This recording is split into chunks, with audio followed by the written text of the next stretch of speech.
करने केंद्रीय मंत्री पशुपति पारस जी जो आज एनडीए की बैठक में अपनी पार्टी के नेता के रूप में शामिल होंगे।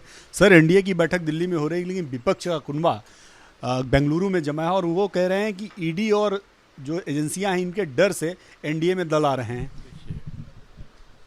आज 38 दलों को स्वीकृति मिली है, निमंत्रण मिला है एनडीए की बैठक और 5 शाम में अशोका होटल में बैठक है। हम लोग तो पुराने एनडीए के पार्टनर हैं। हमारे दल से भी हम लोग उस बैठक में 2 आदमी जा रहे हैं। एक मैं जा रहा हूँ, एक हमारे सांसद जो नवादा के सांसद हैं चंदन सिंह जी, वो जा रहे हैं। दोनों आदमी हम लोग जाएंगे।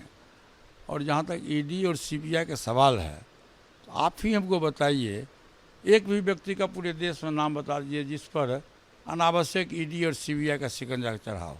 अरे जो दोषी है, जिसने गलत काम किया है, सरकार तो उस पर अपना कानून लगाएगा ना, कोर्ट अपना कानून करेगा ना। उसी ढंग से आज तक जितने लोगों के घर में छापामारी हुआ, ईडी के द्वारा भी हो, सीबीआई, बिहार में बराबर सीबीआई के द्वारा छापामारी होता है, उसमें कहीं कोई गलती नहीं या न कहीं भारत सरकार का कोई इशारा है। ये विपक्ष है, सिर्फ बदनाम करने की साजिश है विपक्ष का। देखिए, नरेंद्र मोदी जी का कद आज की तारीख में इतना बड़ा हो गया है कि विपक्ष को उनसे जलन है। देहात में कहावत है कि लोग अपने दुख से दुखी नहीं होता है, दूसरे का सुख देख के दुखी होता है। तो हमारे प्रधानमंत्री जी का कद दिन प्रतिदिन देश ही नहीं विदेशों में भी बढ़ रहा है, उससे विपक्ष परेशान है। और विपक्ष चाहता है कि हम एकजुट हो जाएं, लेकिन संभव नहीं है। आप देखिएगा कि 23 जून को पटना में विपक्षी एकता की बैठक हुई, उसमें से अरविंद केजरीवाल जी उठ के मीटिंग से चले गए। ममता बनर्जी ने कह दिया कि मैं अपने स्टेट में कांग्रेस और सीपीएम को घुसने नहीं दूंगी। उसमें जो शरद पवार जी, अजीत पवार जी थे, ये लोग उसमें से 3 भाग में लोग बट गए, वो सब विपक्ष में आ गए। तो विपक्ष की बैठक जो है वो अवसरवादियों की बैठक। सर, 2014 में रामविलास पासवान जी एनडीए का हिस्सा रहे, लेकिन बिहार इलेक्शन के दौरान चिराग पासवान बाहर चले गए। अब चिराग पासवान दोबारा एनडीए में शामिल हो गए हैं। आपकी पार्टी और चिराग पासवान की पार्टी में भी लंबा डिफरेंस है, कैसे एडजस्ट करेंगे? देखिए, किसने कहा था एनडीए छोड़ के चले जाओ? हम लोगों को तो चिराग पासवान जी से मतभेद तो इसी पॉइंट पर हुआ कि हम लोग कहते थे कि भाई हम लोग एनडीए गठबंधन में चुनाव जीत के आए हैं 6 सांसद, और 6 सांसद में 5 सांसदों की राय थी कि हम मिलजुल के बिहार में चुनाव लड़ें एनडीए गठबंधन के साथ। लेकिन वो नहीं माने, चूँकि उस समय में वो अपने दल के राष्ट्रीय अध्यक्ष भी वही थे, पार्लियामेंट्री बोर्ड के चेयरमैन भी वही थे और संसदीय दल के नेता भी वही थे। तो उन्होंने फैसला लिया, एक तरफा बहुमत की राय को नकारते हुए फैसला लिया कि मैं अकेले चुनाव विधानसभा का 2020 का चुनाव लड़ूंगा।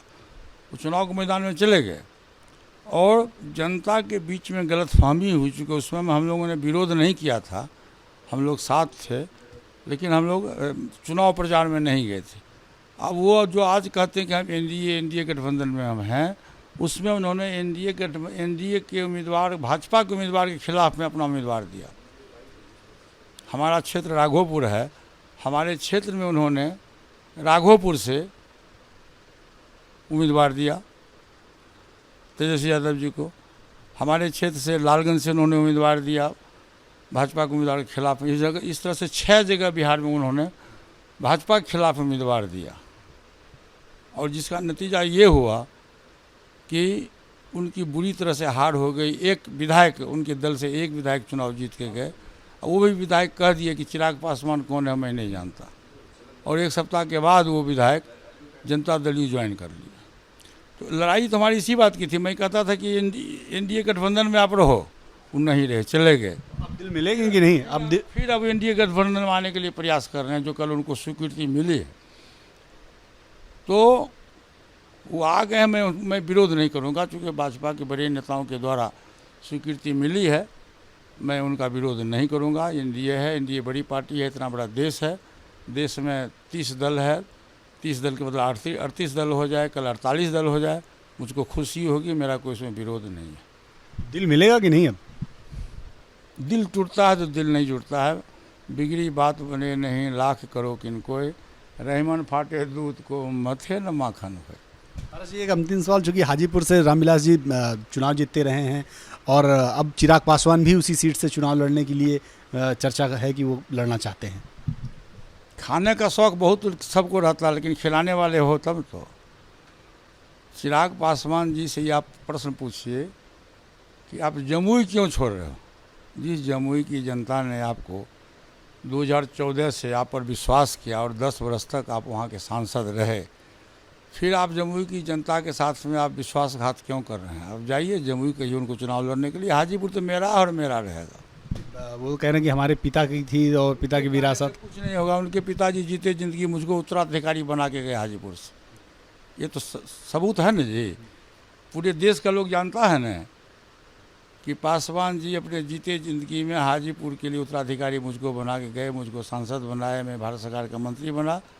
चिराग पासवान जी जाएं जमुई में जाएं, हाजीपुर मेरा कर्मभूमि है और मैं घोषणा भी किया हूं कि मैं जब तक राजनीति में जिंदा रहूंगा मैं एनडीए के सहयोगी के रूप में एनडीए में मैं रहूंगा और मैं हाजीपुर की जनता की सेवा करते रहूँगा। यदि एनडीए के बड़े नेताओं ने मिलकर ये तय करा दिया कि नहीं चिराग पासवान ही वहाँ से, बलवान है, व्यक्ति बलवान नहीं होता, भविष्य की बात छोड़िए। हमारे साथ पशुपत पारस जी थे जो साफ तौर पे कह रहे हैं कि एनडीए के नेता प्रधानमंत्री नरेंद्र मोदी से विपक्ष डर गया है, इसलिए विपक्ष एकजुट हो रहा है। कैमरा मनोज कुमार के साथ नीरज पांडे, एबीपी न्यूज़, दिल्ली। पत्रकारिता कोई इमोशन नहीं है, ना अपना कोई ज्ञान देना है और ना कोई विचार थोपना है। पत्रकारिता क्या है? पत्रकारिता का मतलब है सही जानकारी इकट्ठा करना और तथ्य बताना। पत्रकारिता आज जितने महत्वपूर्ण दौर में है शायद पहले नहीं थी। इस दौर से निकलने के लिए सिर्फ सच दिखाने की जरूरत है, वो सच जो आपके हित को आगे रखे। इसलिए अब रात 9 बजे प्राइम टाइम नहीं होगा, ये आपका टाइम है। जगविंदर पटियाल के साथ देखिए पब्लिक इंटरेस्ट सोमवार से शुक्रवार रात 9 बजे सिर्फ एबीपी न्यूज पर। एबीपी न्यूज आपको रखे आगे।